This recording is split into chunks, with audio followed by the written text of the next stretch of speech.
everybody, it's Rayne, and today we're going to be looking at a new fleece that I got probably about a month or so ago. It is a new breed I've never worked with before, and I'm very excited to dig in.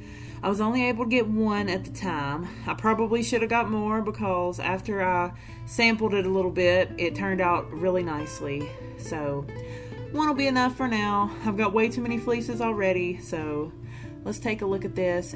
This was my first time actually seeing it all spread out. I do want to mention I always quarantine any raw fleeces I get and keep it away from my stash for 1 or 2 weeks to make sure no cross-contamination, or if it is moldy, none of it gets in my stash. Now this is quite variegated, and all my wool lovers out there, if you can guess what this is, write it in the comments. If you haven't guessed already, it is a Jacob fleece. Jacob sheep are a little different than your average sheep. They are one of the only sheep that you can find that are actually piebald like this one, which means variegated, like browns and whites together, which will make a very interesting yarn. And they can range in fine wool, like a medium fine, to coarse. And I got really lucky with this one. This one was, I would say, on the finer side of medium. It was actually finer than some of the other Rambuliant crosses that I'm working with at the moment. So I was very impressed with that. It does have some kemp in the brown fibers, as you can see there, and the brown fiber passed the snap test with flying colors.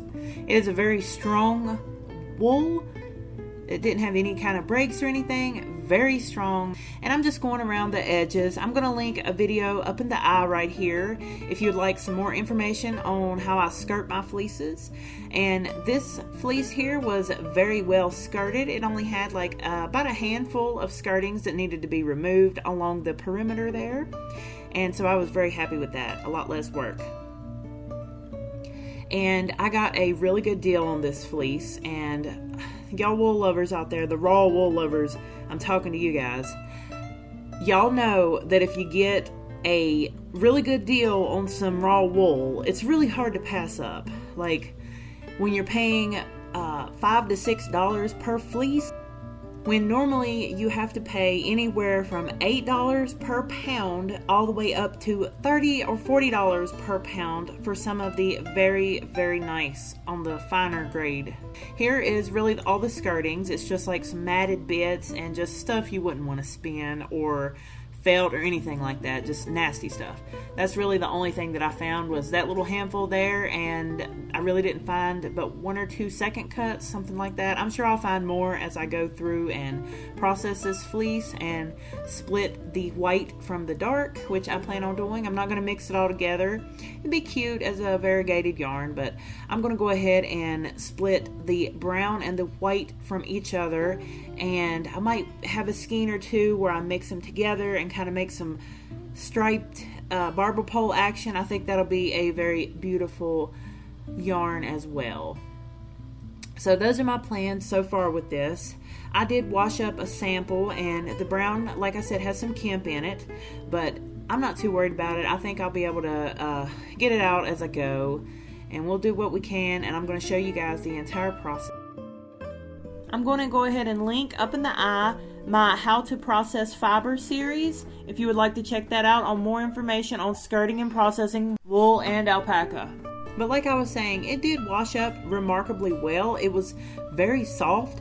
Like I spun a little bit with a drop spindle and rubbed it, like gave it the scarf test, like rubbing it on your neck, and it was really soft, like actually softer than some of the other wool that I got a little bit back, like Gouda and those.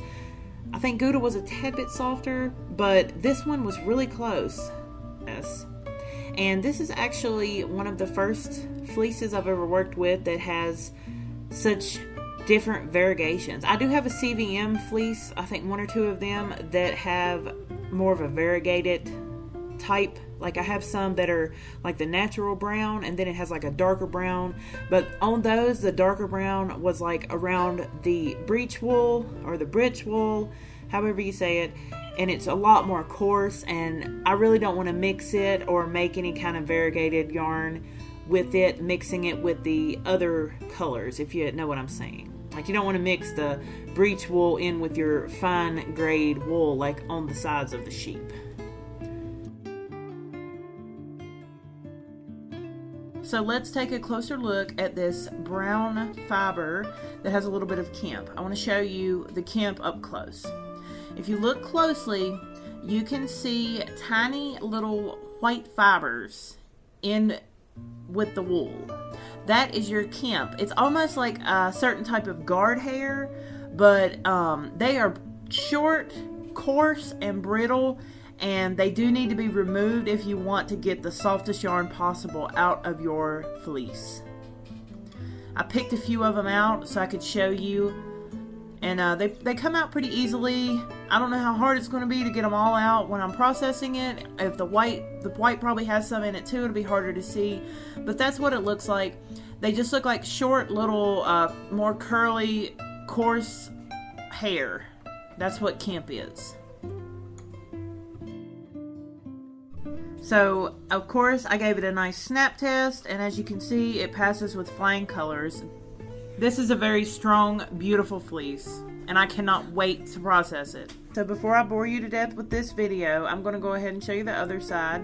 It is just as beautiful as the top side, and virtually no VM, very little second cuts. So I hope you had a wonderful Christmas. We had a wonderful Christmas, but unfortunately, my son has a stomach bug now. So that's why I've been a little behind with the video. Thank you so much for watching. I'll see you next year. I hope you all have a wonderful, happy new year, and you have lots of happiness and peace come to you. Stay safe and be responsible on New Year's. I love you guys so much. You can follow me on all the handles you see on the screen. Bye-bye.